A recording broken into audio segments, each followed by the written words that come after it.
Hi guys. Welcome to this episode of the Realtors Masterclass hosted by Restherbridge Limited. So on today's episode, I'm going to be teaching. My name is Radiant Ekeminitom. You all know me, aka Billionaire Ret.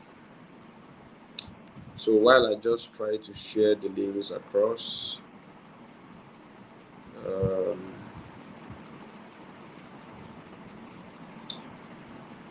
okay.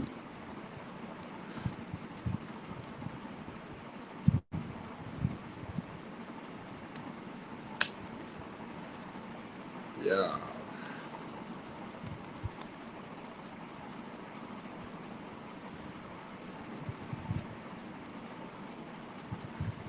So guys, today we'll be talking about personal branding as a realtor. So personal branding in the real estate space.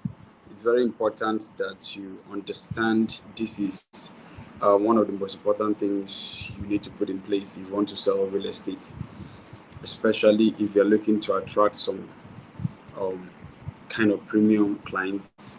If you're looking to do this for a long time, if you're looking to build a career out of this, then you definitely need to set up these things, put these things in place to help you, build a career as a realtor. So I'm just going to have a few minutes delay to allow people join me and then kick off from there.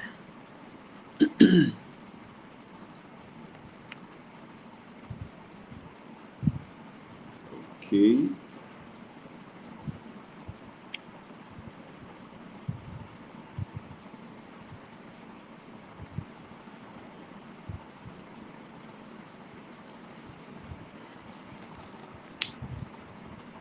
Okay. Welcome. If you are here, kindly just say hi. Let me know that you are here. Just say hi in the comment section or just comment with your favorite emoji, and let's see and let's be sure that you are here and you're ready to get on. Waiting for your comments. The first hi comes in from Isaac. Okay. There are 6 persons online, so let's see. Let me get. Okay, Anita, you're welcome. You're welcome to the class. Okay, that's 2/6. Can I get 3/6? That's 50%, and then I'll get to start. Thank you, Patricia Ededet. You're welcome. I'm sure you guys can hear me very well. That means I can proceed. So we're talking about personal branding for realtors. I would want to ask, first of all, what do you mean by personal branding? Because it's a term that people use often, and sometimes people don't even understand what it means. Personal branding, people don't even understand what it means. People just personal brand, and all of that. Having been in the branding industry for about 25, almost 10 years, let's just say 7 to 8 years, I can actually tell a lot about branding. So I'm going to start with defining what personal branding is. It's the process of strategically managing and shaping how people perceive you. Basically, branding is how people see you, how you want people to see you. So I usually say there are 2 things about branding. There's what we call brand and branding. So brand is like you are a brand. That is, you've been able to build a perception already, and you are an authority, or you are a what's the word? An image that represents something. You're a brand. So branding is the process with which you build a brand. Then, so personal branding is simply the process which you strategically manage and shape how people perceive you. So it has to be very, very intentional. How do you want people to perceive you? So you are selling real estate products, How do you want your market to see you? How do you want people to know you? How do you want people to trust you? Basically, this is what the personal branding, is. So I'm going to go straight to a few points. If I want to talk about this, it's going to take more than one class. But for the sake of this one class, before I go into the class, I'm going to say this. Esther was supposed to take today's class. It's supposed to be WhatsApp marketing and cold calling, right? Yeah, but she is a bit under the weather, and that's why I'm standing in. I was supposed to come in later on with personal branding after she's done with her sessions, but I'm coming in early to talk about personal branding. By next week, she'll be back with WhatsApp marketing, selling on WhatsApp, and calling, cold calling. Then after that, I'll continue with personal branding and other aspects of the training. So let's get on. Let's start quickly. So I'm having to look at my notes down here. I've defined personal branding. How do you want people to see you? So as a realtor, as anybody doing business, there is definitely how you want people to see you, whether or not you like it, or sometimes whether or not you do anything, there's how people see you. So people can see you as a scammer, people can see you as one of every other person's, people can see you as a unique person. And all of this is defined or is determined by how you define you. There's this common saying that says, if you don't give yourself a name, people are going to give you a name. If you don't define yourself, people are going to define you for you. And sometimes you may not like the definition other people give you, which is why you need to define you. So you need to carefully put things in place to determine how people perceive you, how people see you. If not, people will see you anyhow they want to see you.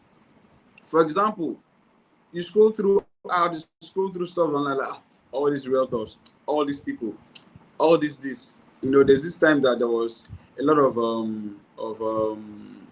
buzz around realtors on Twitter. People were talking about the fact that a specific kind of people did specific kind of things to sell properties and all of that. So it became something that was common. But then creating a personal brand makes you shape an identity that's unique to you. Makes you shape a brand that people can say, okay, when they see this thing, they say, oh, this is this particular person. When they hear this mantra, when they hear these words, or when they hear this voice, or when they see this particular product, or when they talk about this city, stuff like that that points to you. So to start with, I'm going to talk about the fact that you need to define your brand identity. That's my first point. Define your brand identity. Talking about brand identity, there are two types of brand identity. We have the visual and the non-visual. Visual is what you see, what I see. So for example, let's take for example, our company is Restherbridge. You will see a logo, that is visual. You see the colors on the logo, yellow and turquoise blue, that's visual. You see the name, that's visual. Where the office is located, that's visual. So things that have to do with typography and all of that, those are visuals, things people see. They can actually link with this brand. So let's use a popular and common brand so that everybody can understand. When you see MTN, you see the MTN and an oval shape around it, it's MTN. And then you see the yellow, it's MTN. If you drive by and then you see a building painted all yellow, oh, this is most likely an MTN building. Now we have three telecoms in Nigeria, three major telecoms in Nigeria. Sorry, four. The other one almost inexistent. Pardon me. We have four telecom companies in Nigeria: MTN, Airtel, Glo, and Etisalat. Sorry, 9Mobile. Now, if you notice, they all have distinctive colors. Even Glo and 9Mobile are both green, but then even the green is distinctive. That's because they've been able to create a brand identity around a particular color. That makes them very unique.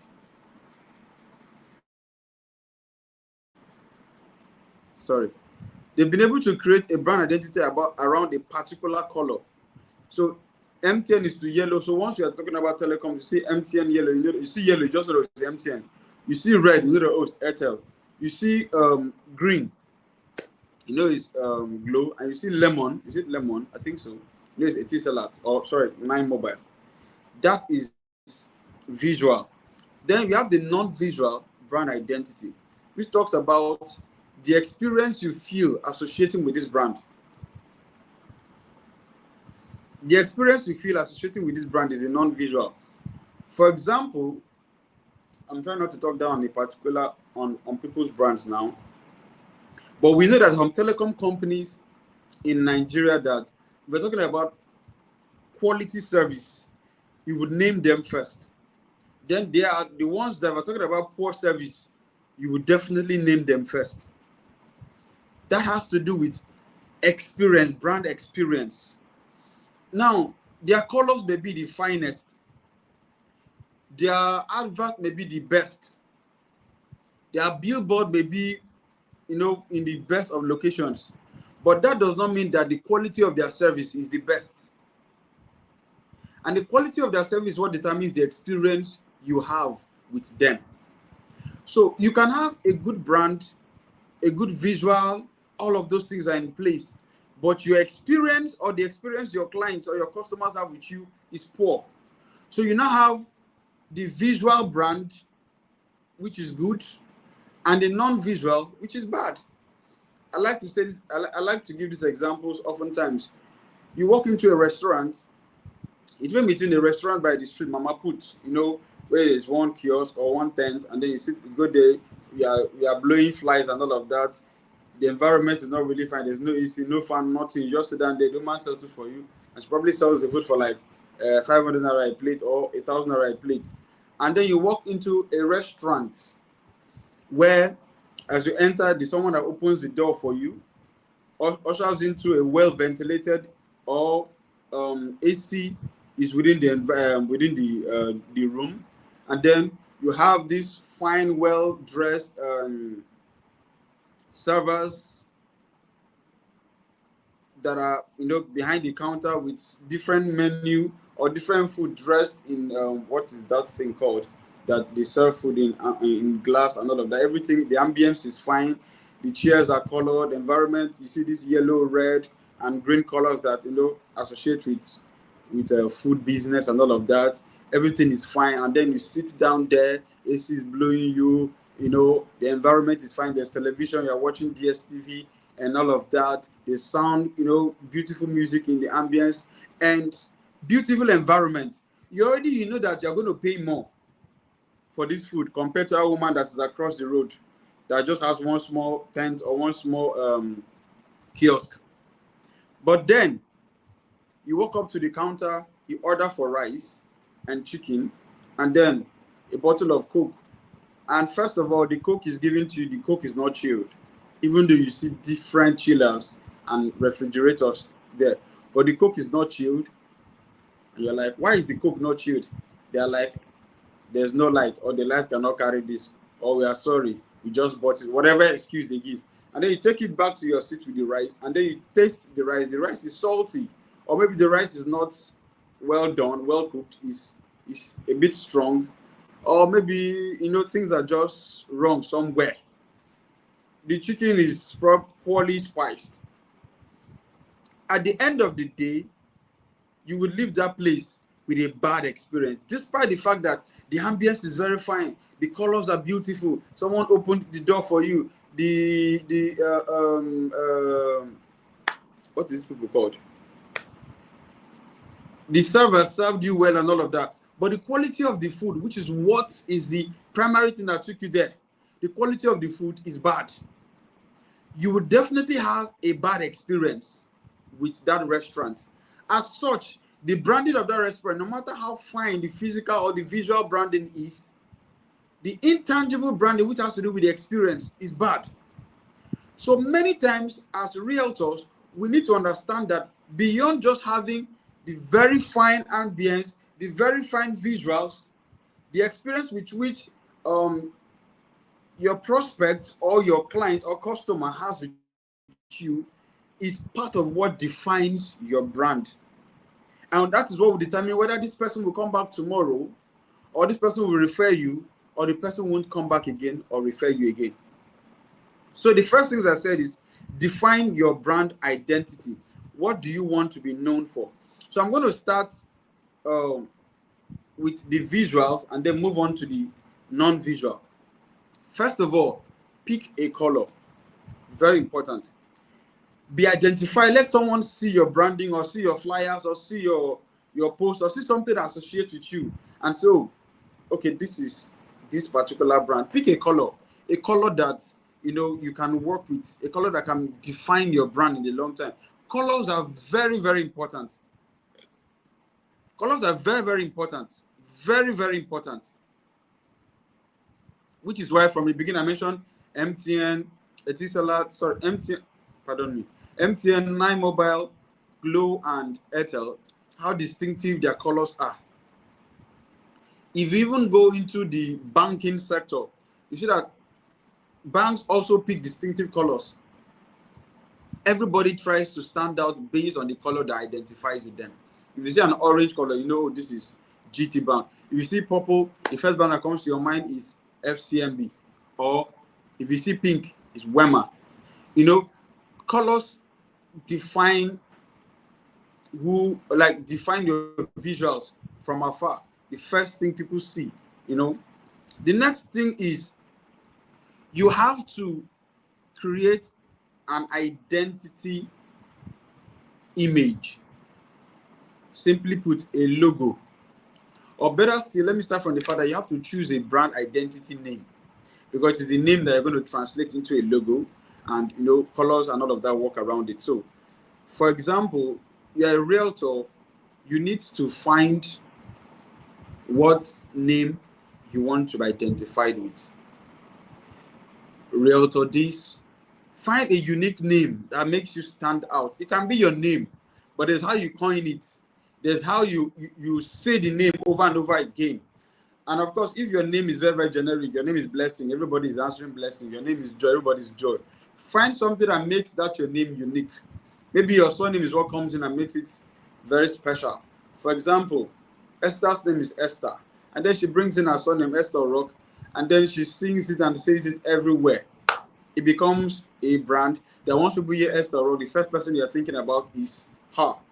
The same way my name is Radiant Ekemini Tom, and I can bet you in the world there's nobody that answers Radiant Ekemini Tom, only myself. It's unique to me. So once you hear Red, Billionaire Red, or Radiant Ekemini Tom, you just like, it's this guy, it's this person. But if your name is something like Joy Solomon, I bet you there's probably 1,000 Joy Solomon out there. So you want to find a unique identity or name that resonates with you, that can connect with you, that it's unique to just you. And you use that to create a logo that people can connect to you. Now, sometimes people are too quick to create logo when they've not eventually sold their names. Yes. Except you're a company, they have to probably launch with your name and logo. The name is more important than the logo first. Eventually, the logo becomes more important than the name. Let me explain that. At the beginning phase, your name, because especially if the name is you, it's your name. For example, my name is Radiant Ekeminiton. That name, Radiant Ekeminiton, is more important than the logo red. Because it's a personal brand. It's a personal brand you're building. You're trying to create a personal relationship with people.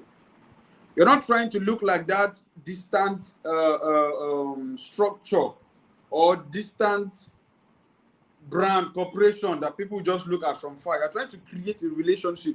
In the business of selling, one thing I know is that the more you have to create a relationship where you're close to your clients, close to your market, make it look like you understand what they want. You have this personal relationship with them. You're able to, find their pain point and provide solutions to it by bringing the product that best meets what their need is.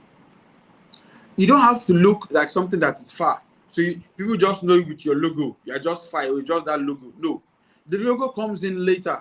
But the first thing is that's your name. Your name is what brings, oh, I know Radiant. Oh, I know Esther. Oh, I know Joy. Oh, I know this person. That is more personal than, oh, I know the EE logo. Who is EE logo? Who is behind the EE logo? So your person is more important than the logo. Eventually, the person gets used to you, knows you, and then the logo comes when he says, oh, this is this guy that has this logo. So you have to pick a name and something that works and resonates with what you're trying to sell. And then the next thing is what? You get your logo. So I'm going to rush now. I just noticed that it's 26 minutes and it's supposed to be a 1 hour class. So I'm going to rush now. You get your logo, pick a typography. Typography is simply fonts that is unique to you. Now, let me say this. If you go through most of the branding materials for Restherbridge Limited, you see consistency in the colors, in the logo, and the font used. You see this consistency. And sometimes when we launch a new estate, we try to create a new, different brand identity for that new product. For example, you see the identity design for Dreamsville, different from that for Rayville.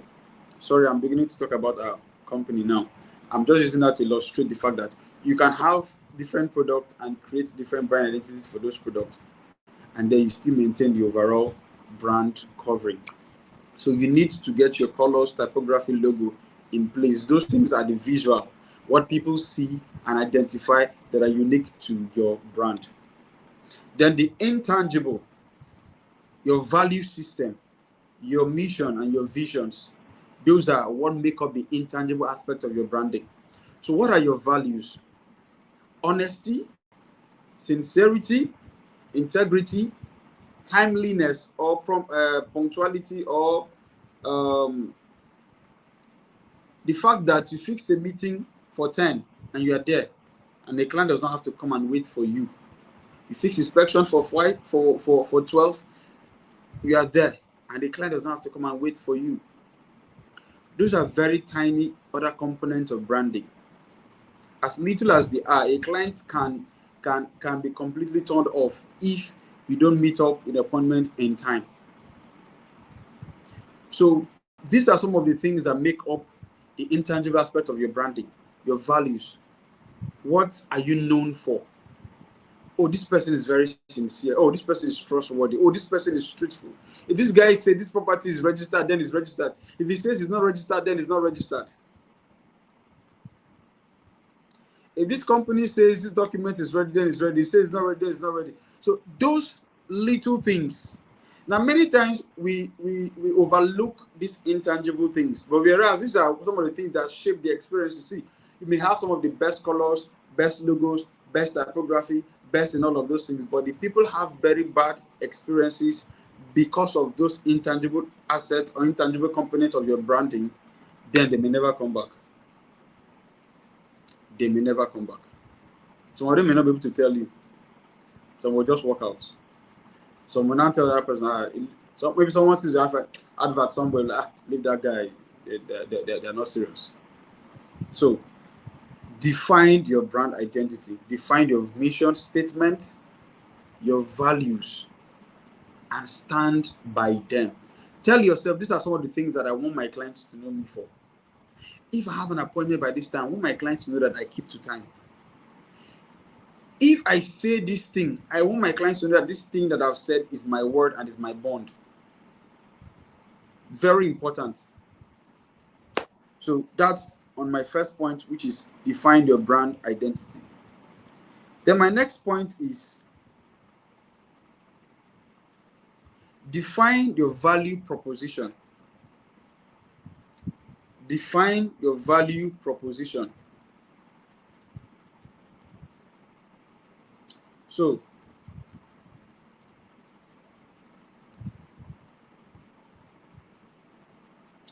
what is value proposition? Now, there are lots of realtors out there. Everybody is selling properties. And of course, what you're bringing to the table is the property you're bringing to the table. But then you can decide, okay, I want to sell properties, a specific kind of properties. For example, a lot of people have come to me with some properties, and sometimes I just cannot put them out there in the market because that is not what is my value proposition. Your value proposition can be a particular kind of land in a particular kind of location, a particular kind of property in a particular kind of location. I know a friend, he only sells property in Shelter Africa in New York. Most of the lands and properties in market is within that area. Now, if anybody is looking to buy property in Shelter Africa, I'm sure if they know about him, he's going to be the go-to guy, because he's been able to define his value proposition, which is like, this is where I want to, this is what I want to sell, and this is where I want to sell it.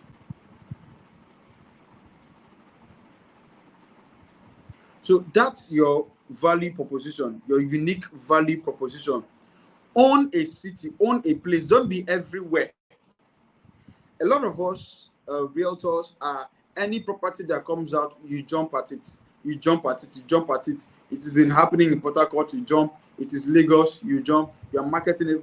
Your status is like a GG. Everything is there. Nope.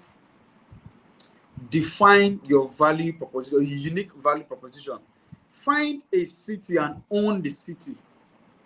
Somebody said that as far as buying property in this city is concerned, it is this guy you go to. As far as buying property in this location is concerned, or this kind of property. Now, talking about kind of property, you can choose to sell houses and sell a kind of houses. Maybe a specific type of house, maybe some kind of house. Not every kind of house everybody sells. Some people that sell premium houses, some people sell houses for middle income earners, and some people sell properties that anybody can afford, like that. So you can choose which you want to sell. You can choose maybe two different, one here, and balance it. You can choose to sell land. You can choose to sell premium land. Prices of land they're selling is from 50 million upward. You do premium. Anybody looking for premium land, they come to you. You can choose to go for properties within the range of 1 million to 10 million. That is your range. You focus on properties around there and in a specific location. But the truth is, you have to find what works for you. Find your unique value proposition. Something you take to the market that people can identify you with. Don't be everywhere.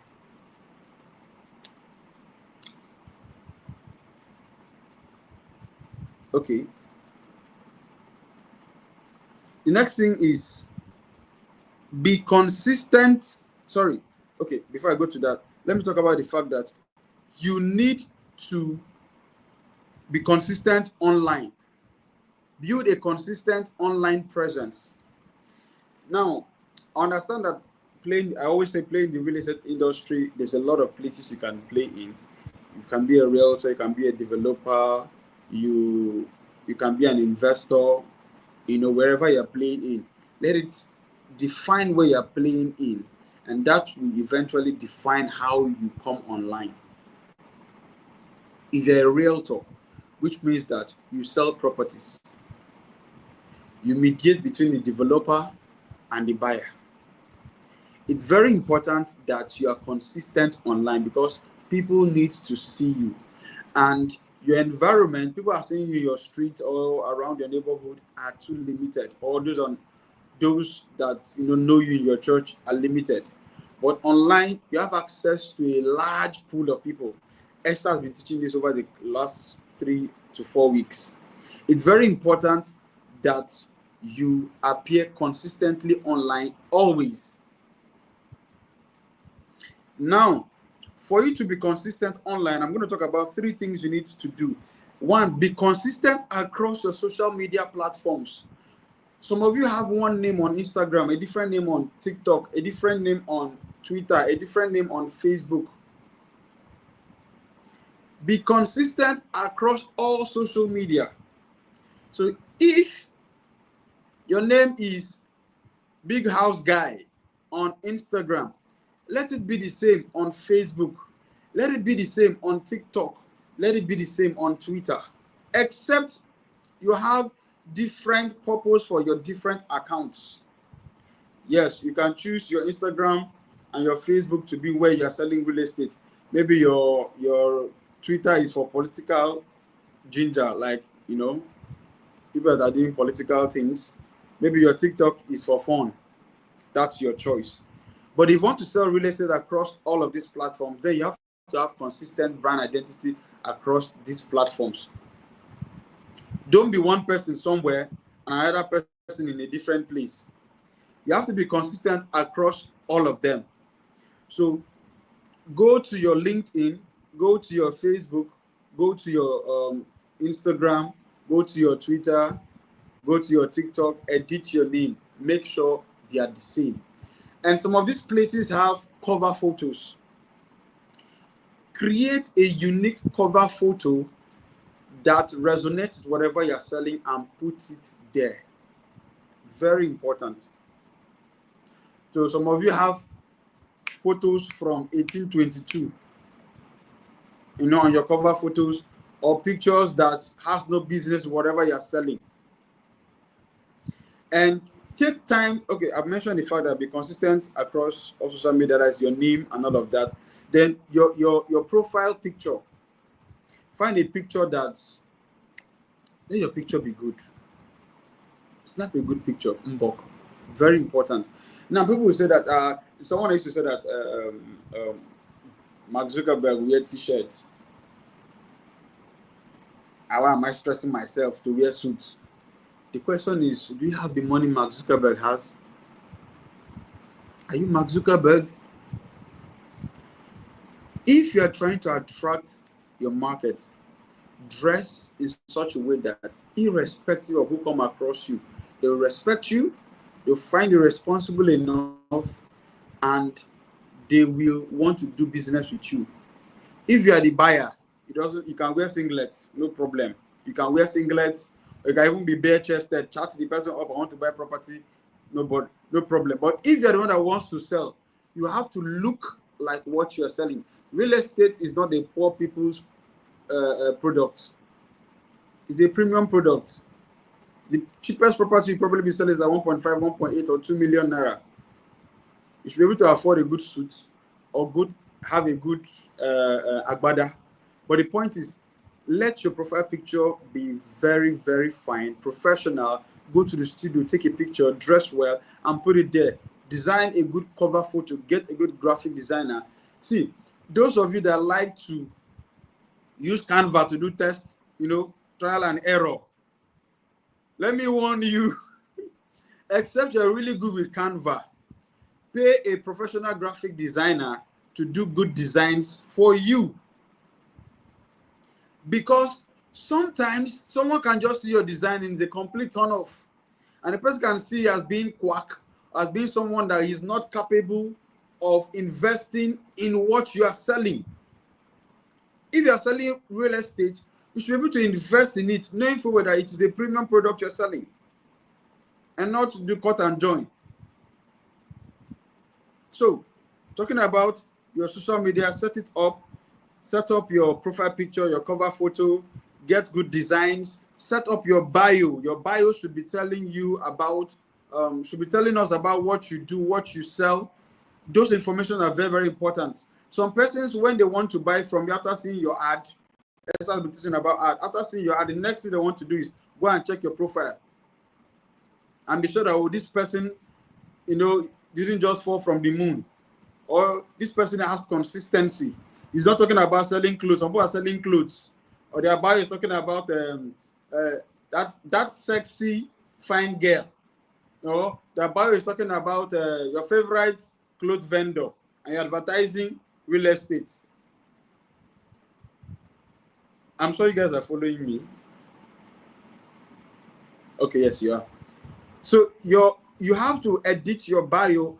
There has to be consistency basically on your social media.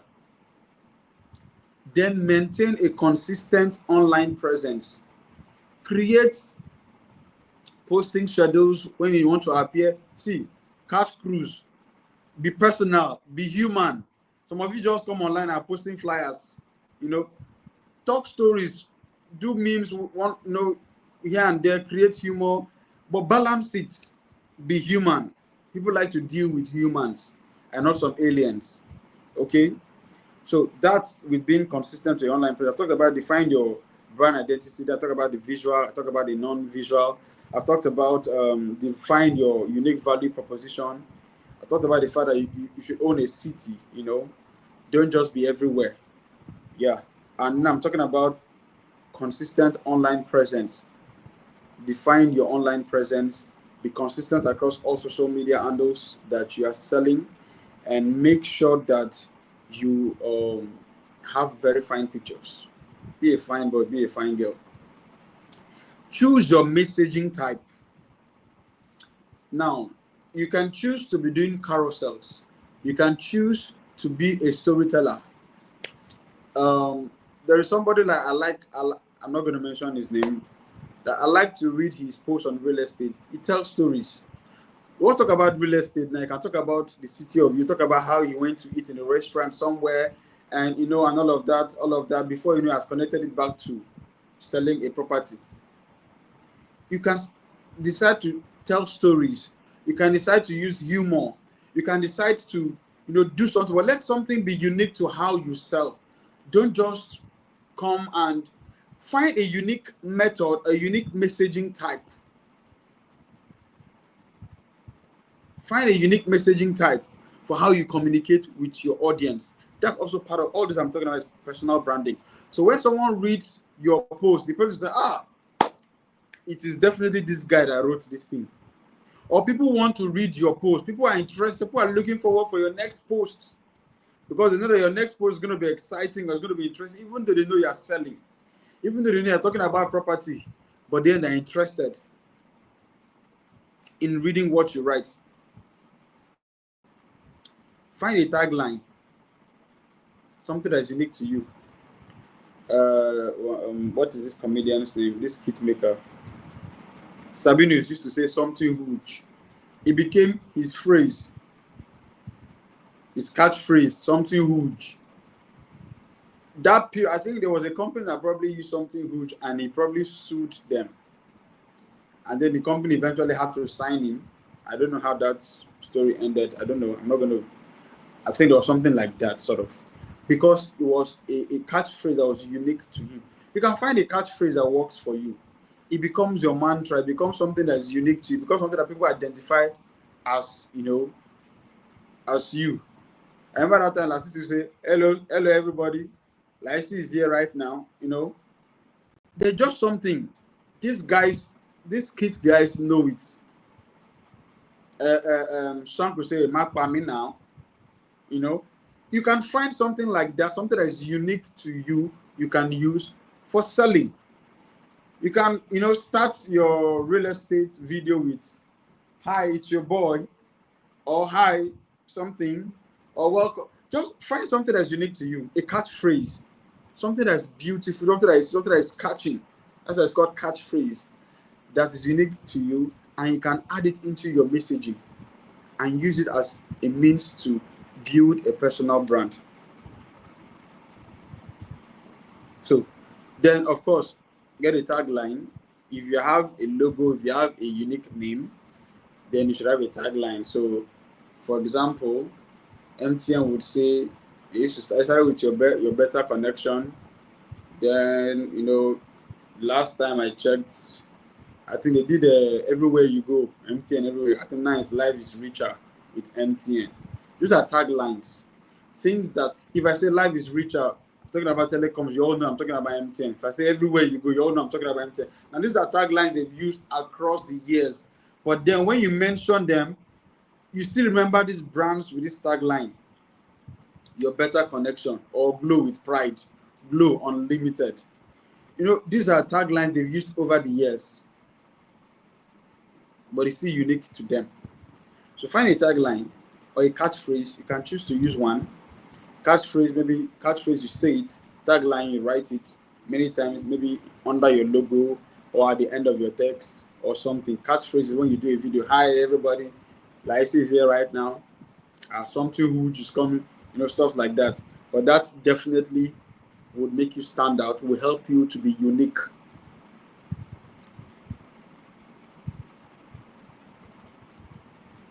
Okay, then the next thing I'm going to talk about is be consistent in your branding. Be consistent in your branding. Now, many times people do things, build a brand identity, and they lack consistency. So today, They are doing this, tomorrow they're doing something else. Today they have this name, tomorrow they have another name. Today they have this logo, tomorrow they have another logo. Today they have this color, tomorrow they have another color. Be consistent with your brand. Now, if you check the likes of MTN or Etisalat or Airtel or even Glow, you find out that I mentioned tagline just now. MTN started with the better connection. I think that was when it was just MTN and Airtel. Then it used to be Econet. Eventually, when they had a third party in the mix, which was Glow, became your best connection. It was I knew it was very intentional. Better because they were just two. Best because now they are three. Your best connection. Now, before they let go each or any of their taglines, they had built a brand with those taglines, and they've been consistent with it over time. That it has not become a household identity, something that if anybody mentions it, you just know that it is this brand before they switched. But you just last week, you had this brand name or this tagline or this thing that people have not even known. Tomorrow, new one. We're even still trying to, absorb the first one you've given us, and then you've jumped to another one. You have to be consistent in your branding. Be consistent. If you start with one thing, continue with it. Which is why before you come up with a name or before you come up with a logo, take time to do research. Not that you launch something tomorrow. Before you didn't know that someone else is already answering the name or someone is already using those identities, and then you now put on social media, today I'm shall be called the big boy realtor in Uyo, and then after you put it, someone now comes, I know someone has answered, then you now have to go and change it. No, take your time to do your research, find things, and when you find something that works for you, if possible, register it. Yes, because the truth is this: many of us do this realtor thing as if it's a side. Of course, for some people, it's a side gig, but you have to take it as a serious business for it to be very rewarding to you. Yes, take it as a serious business for it to be very rewarding to you. So if it needs you registering it, trademarking those names or those identities so that they are unique to you, go ahead and do it. There's a lady in this city that is doing something amazing with that whole brand thing, and one of those that I chatted up, like, you're doing well, keep it up. She has been able to more like pick something that should have been generic, but then she has personalized it, now become her personal brand. You can pick, there's some nomenclatures that are very generic. Yes, very generic. I said it earlier. Even your personal name can be generic. If your name is Blessing, I'm sure there are a million people answering Blessing out there. But you can choose to create something that is unique to you out of what is generic, and then you trademark it, and then people only just know you. For example, Confidence is a common name, but if you're in the real estate market space and someone mentions Confidence, I bet you there's this particular lady that comes to your mind, except you don't know her. Because she has been able to stand out in the market such that her name, funny enough, the name of her brand is a different name from her personal name, but her personal name is behind her brand and it stands out. So you have to be consistent. You have to be very, very consistent.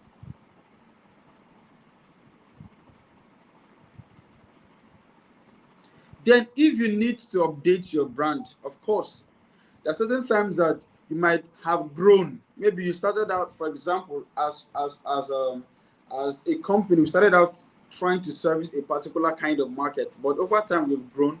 We need to now update our brand messaging and some of the things we are doing, because we're not only servicing that market, we're now servicing another set of market as well. Of course, you can grow from somewhere and move to some other places. You need to update your branding, your brand messaging, your messaging type, your brand identity if you have grown, or if you have moved, or if you have an addition, or if you have things that you've added to what you're doing. So you need to update that. So that's another point. I've lost count of the points. I'm sure you're following, so I'm sure you're taking down the points now. Then the next thing I'm going to talk about is that you need to work on premium marketing assets or branding assets or brand materials. Now, what do I mean? I've talked about picture. Your picture, of course, your picture is your brand, which is why you don't just post any picture. You don't just put anything out there. Your picture is your brand. I've talked about designs. Pay premium for designs. Pay premium for designs. Make sure you do good designs. Another thing I'm going to talk about is video. Do good video. Spend money on quality video or buy quality gadgets that can help you to make quality videos. Sometimes I go online, I see some people running advert and the phone is upside down and they don't have mic. There's so much noise in the background, or the video is shaking, or the phone is looking like those technos at time that we were learning how to produce phone and produce camera phone. You know how those cameras are very, very dusty and all of that. No, you have to invest in quality.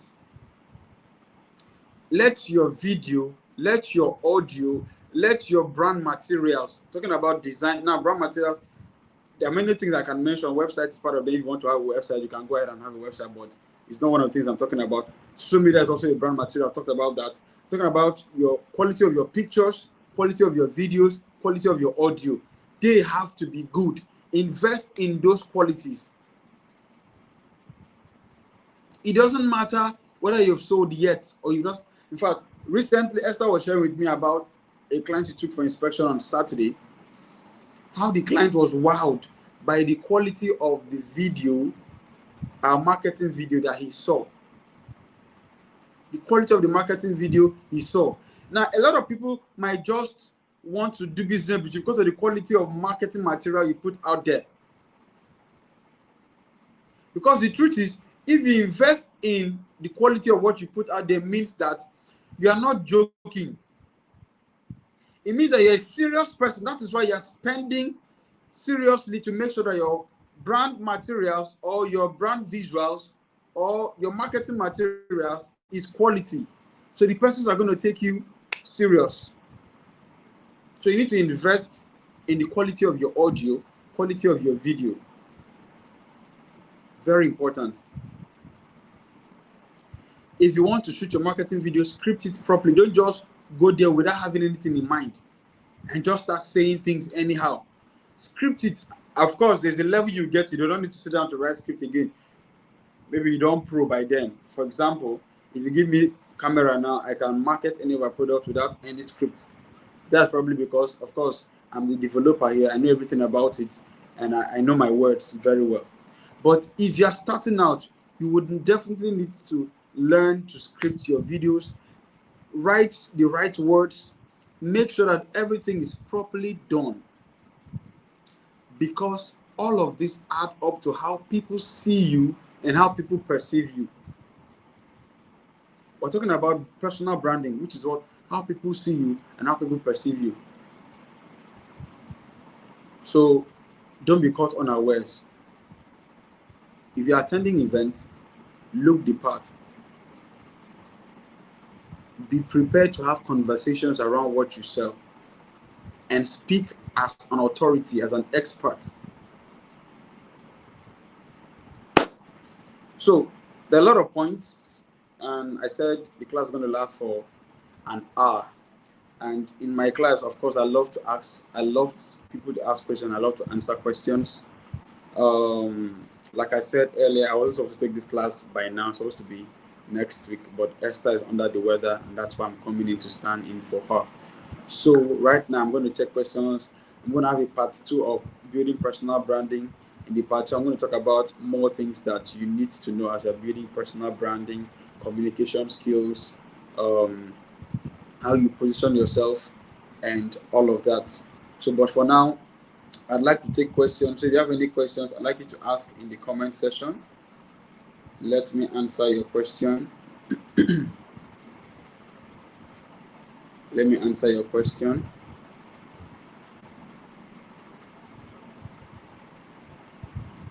Okay.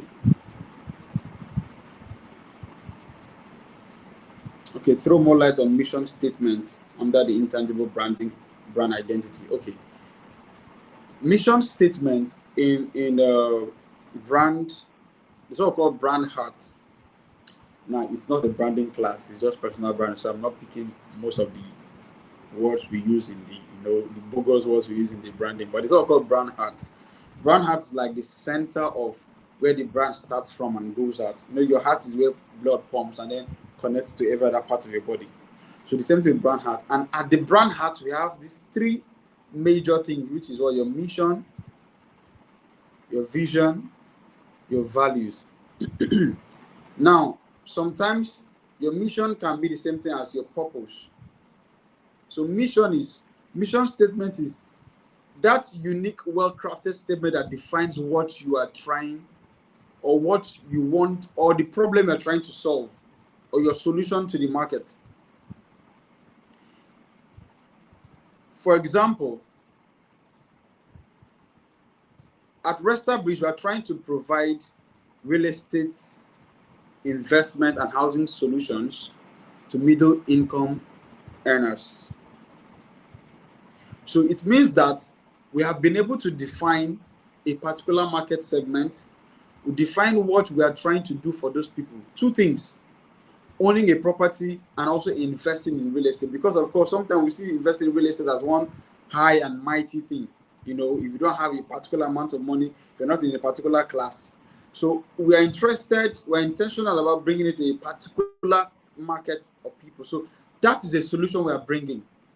So you can create a mission statement that, as a realtor, your mission is to bring real estate solution to a particular group of people, because probably that is the solution you're trying to provide.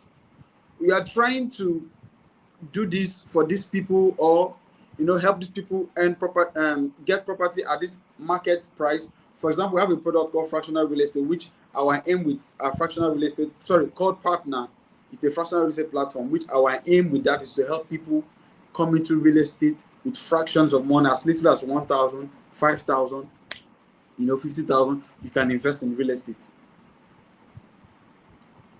You can create a product or create something, find what you want. As I said, find your unique value proposition, and then you can use that to create your vision, your mission statement. Now, the statement is something that reminds you, puts you in consciousness that this is what they're trying to achieve.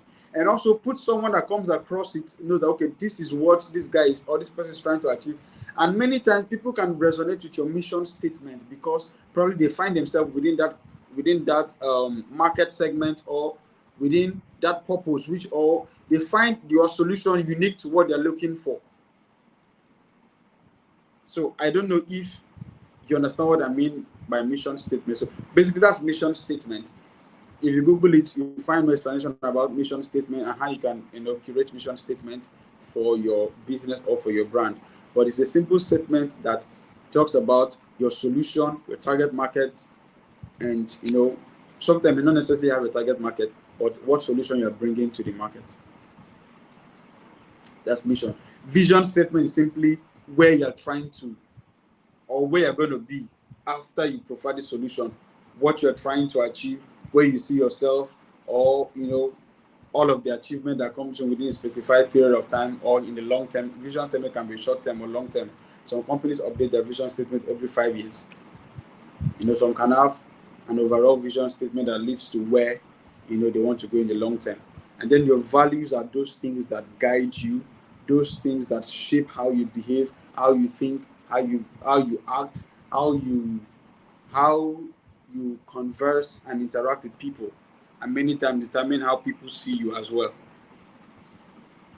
So I'm sure I've been able to answer that. Okay, so any other question? I'm looking for questions. Okay, no other questions. It's exactly 9 o'clock on my time, and we've been on this video for 55 minutes now. If there's no further questions, I'd like to bring this class to a close.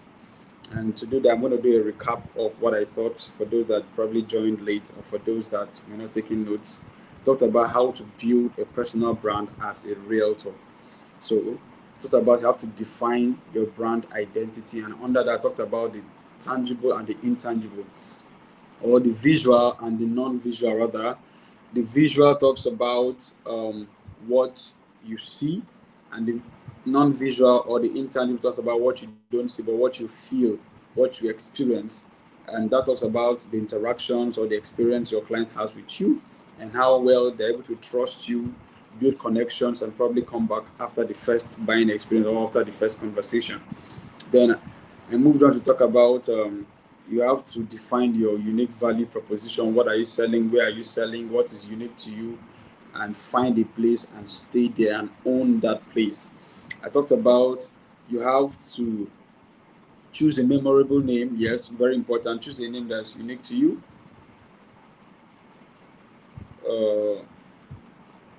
Okay, I'm seeing a question here.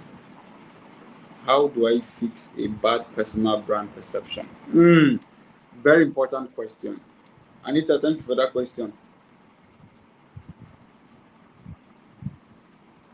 Okay. Probably you made some mistakes. Probably when you started out, there were some mistakes you made, or you didn't know what you know today, or probably you were immature and all of that. And in the process, you had a negative, you put out a negative personal brand out there, and as such, of course, people see you badly, people perceive you badly. If that is a good explanation for how you came about a bad personal brand perception. Now, how do you change that? How do you fix that? So, to fix a personal brand, a bad personal brand is, you can do one of three things. Some companies, sorry, battery is low, let me plug.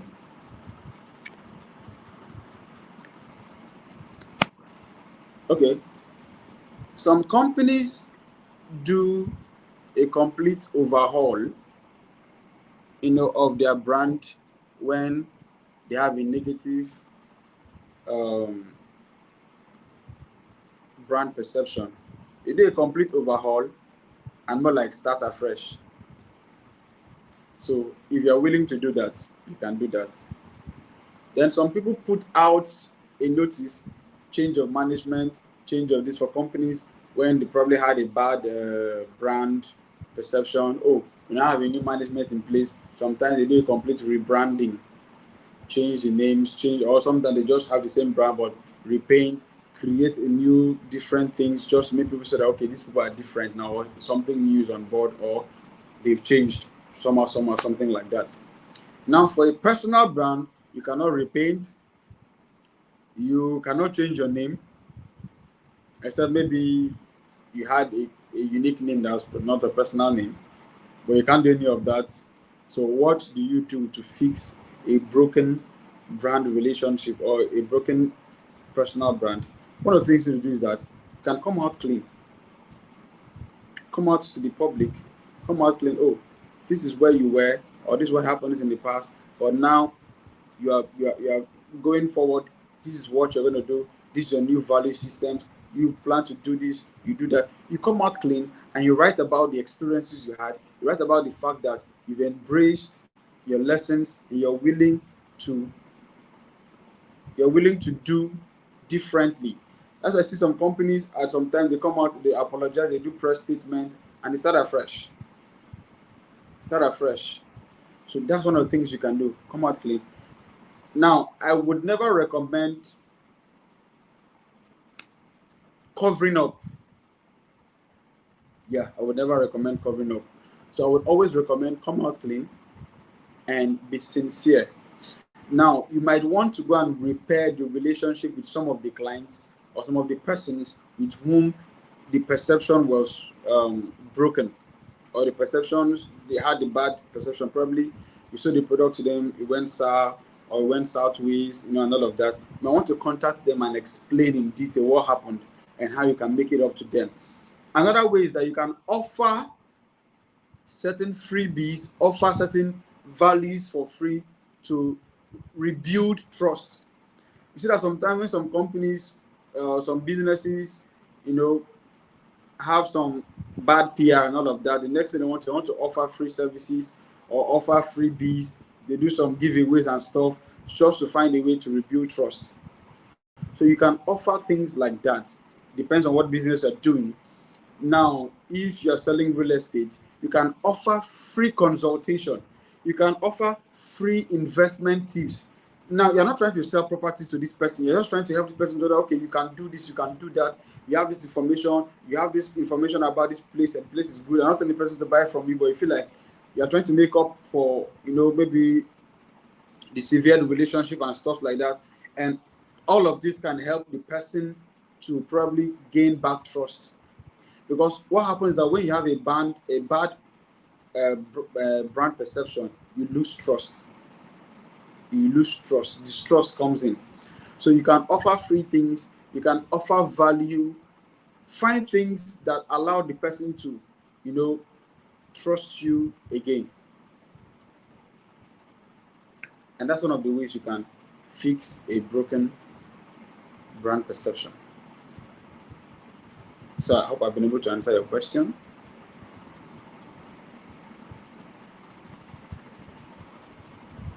I'm sure I have. So I was doing a recap before this question came in. I talked about consistent online presence, be consistent across the social media. Talked about choose your messaging type, and if you can, get a catchphrase.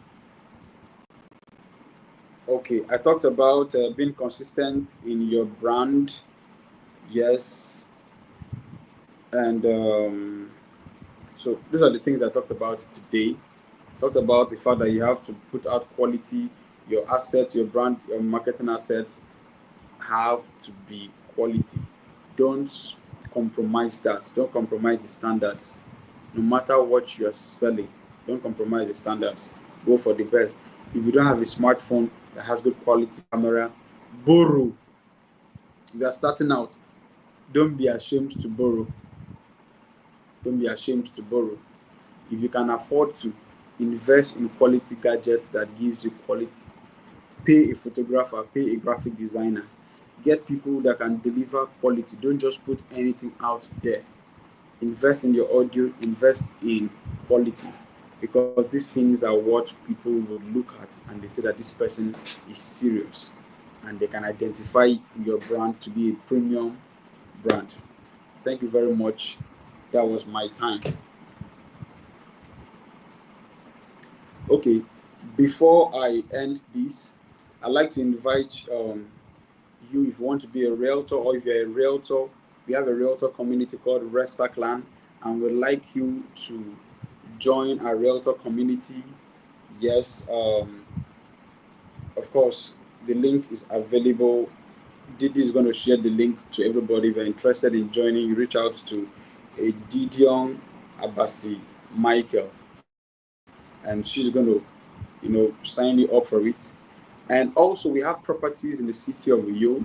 We have 2 estates, one on Airport Road and the other one off Ring Road 3, which we invite you to sell, invite you to come and market, invite you to come and be a realtor, of course, we pay commissions. And also, we have properties in the city of Uyo we market, and city of Abuja that we market as well. So Restherbridge has been the one that have hosted these trainings in the last couple of weeks. And join us again next week, Sunday, for another episode of this training. I remain your friend, your brother, Radiant Keminitom, aka Billionaire. It was nice being in this class today with you guys. Seeing a question: is it possible to merge multiple brands, especially if you are known via your personal brand for a different industry, product, or service? Now, let me attend to this in the next class. Yes, I'm going to talk about this in the next class, because I realize a lot of people are doing real estate or realtor thing as a side gig. So they're probably photographer and they're realtors. They're probably fashion designer and they are realtors. They're probably this and they're trying to do realtor, So I'm going to talk about how you can balance a personal brand in probably one industry across, and then try to mix it up with the whole real estate thing. I'll talk about that in the next class that I will be teaching. So for now, I'll catch you guys in the next episode. Bye. God bless you.